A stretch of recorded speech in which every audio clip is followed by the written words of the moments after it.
Okay, today I'd like to do another speed painting, but this time I'm going to explain a little bit more in depth about the way that I pick colors. Um, First, I need something to, I need a space to paint my colors. I like working dark to light in this particular situation because the image is dominated by darks. And the reason for that just means that there's less black stuff that I'm going to have to hurl around to get it to. Okay. Um, I gotta use my. Okay, good. I'm using the right brush. All right. First of all, we can see on the sky here that it's blue, white. You got a whole bunch of different colors here, and the best thing to do is to find the darkest, most saturated parts. For instance, this deep blue right up here. Bring the color palette up here and compare. Look at the color that you're picking. Look and see what kind of blue is that. Where on the hue is that? That looks like it's about here. It's kind of a bluish tint, like a teal like that. And then you have to look on this palette and you got to see, can you spot that deepest, darkest blue there? I think it's probably a little bit too greenish. It's more in the blue section of things. Okay, so now that you got to pick deepest blue. That's still too greenish. You have to compare. That's probably much better. Okay, so I got this deep blue here.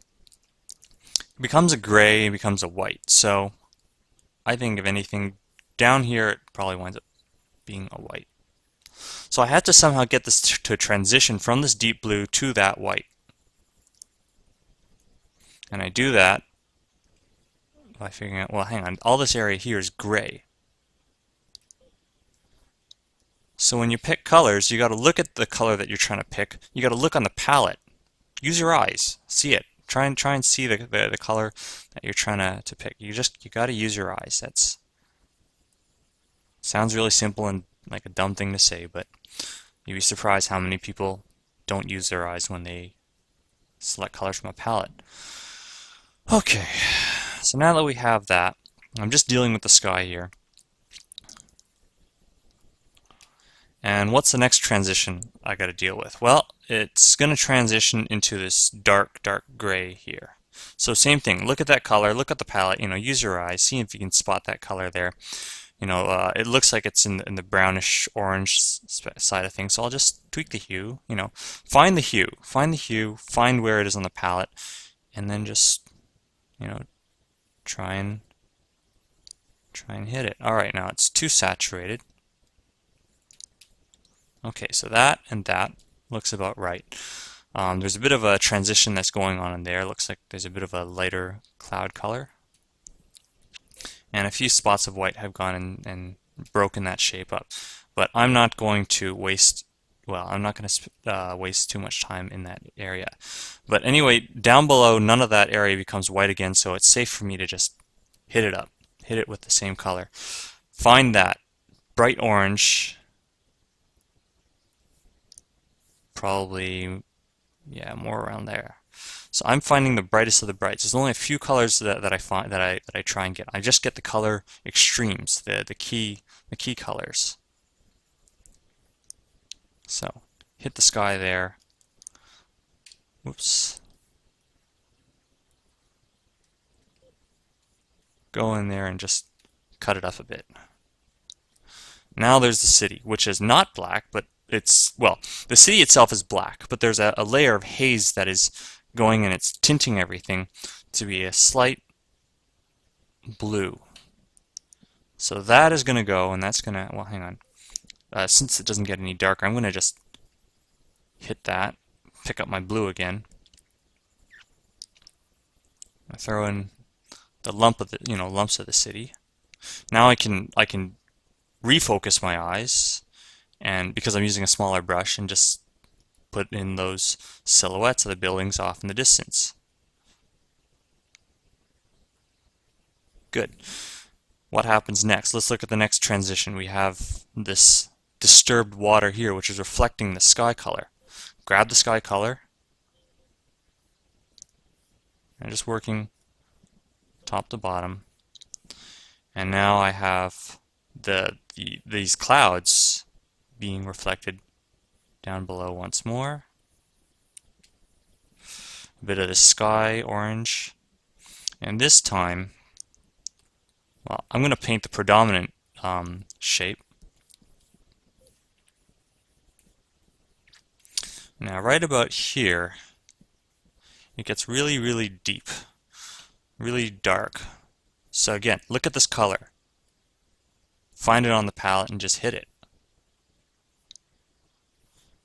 This is the trained eye that I guess this is probably the closest thing to a trained eye that a painter has, is just the ability to spot colors, to look at that color, look on the palette, know exactly what color they need from the palette. It's just the ability to make these color comparisons, these snap color judgments. But it's because I'm always looking for the extremes of the colors. Whenever I look in an area and I hunt for the colors, I try to look for the brightest of brights, the darkest of darks, the most saturated areas, or the least saturated areas. These are the key areas, the key color areas that we have to transition between. So now when it comes to putting in the finer details of this water, I can just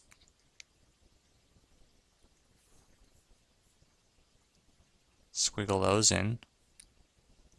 I've defocused my eyes now. Even though I'm using a fine brush, it's kind of like a wide brush because of the way I'm zigzagging horizontally across. Okay, good. Take the white back. Start laying that in there. No, don't bother me. I'm in the middle of a demo.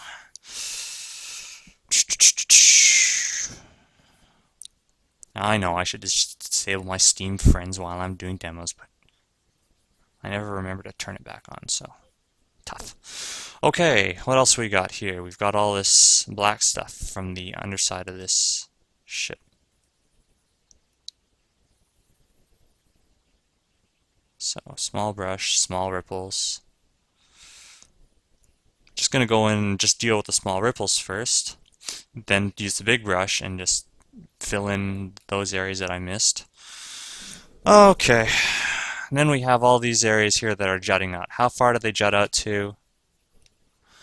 Just hit it. Just got to get the silhouette in there. Here. See, I look for starts and ends. Starts and ends, crevices. You just go and fill them in. I don't just wheedle along, from top to bottom. I got to know where I'm headed to. So, starts and ends.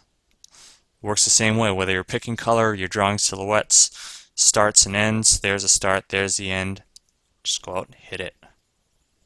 Fuzz your eyes out if you have to, meaning defocus the eyes. Now, down here, it's no longer so black.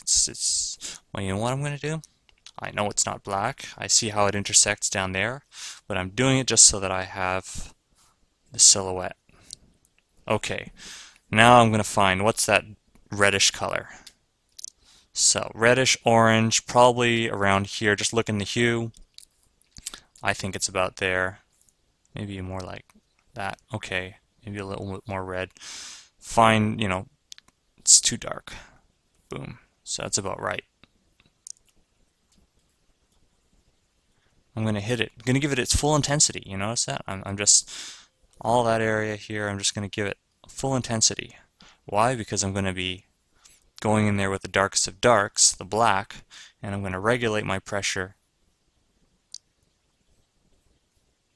to get all the different colors in between.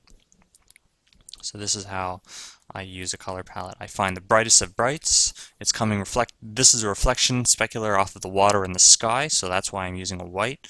And now look how this white is joining up to that end of the silhouette. There's my silhouette that it's junctioning to, so I have to go and get that shape back in. We have red that's peeling in there. And I think I'm on my last minute, so I probably ran out of time. Too bad. This is what I get in 10 minutes. So, last 10 seconds. You zoom out. Hey, that's what you're looking for, right?